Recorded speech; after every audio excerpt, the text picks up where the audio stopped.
ဒါ CDF အရှိုကကြတော့သူမေးကြည့်ရသလောက်ဘယ်လိုမျိုး 3D ပေါက်ဖွာလာတယ်လဲဆိုတော့ဒါ AA ဘက်မှာပဲသူက 3D ပြီးပေါက်ဖွာလာတယ် AA ရဲ့ဒါအရခတက်တော် AA ကကူညီပံ့ပိုးမှုတွေပေါ့နော်တင်တန်းတက်တာမှစတင်တန်းပေးတာမှစ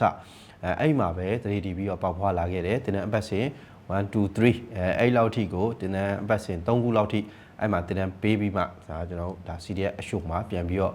တင်တန်းပြန်လုပ်ကြတာပေါ့နော်အဲ့လိုမျိုးအစအဆုံးဒီမှာပဲဒီ AA အရခတက်တော် AAC မှာပဲ 3D ပြီးတော့ပေါက်ဖွာလာခဲ့တဲ့တပ်ဖွဲ့တစ်ခုဖြစ်တယ်ပေါ့နော်ဒါအဓိကပြောပြတာကခုနပြောတဲ့ဒါလူဖမ်းဖွဲ့တွေအကြောင်းပေါ့ဒါစနောက်နဲ့ဒါပြောပြတာသူတို့လည်းတကယ်ကိုပြင်ပန်းကြတယ်ဘာဖြစ်လို့လဲဆိုတော့စစ်တပ်ဘက်ကသူတွေကအကြမ်းဖက်စစ်တပ်ဘက်ကသူတွေက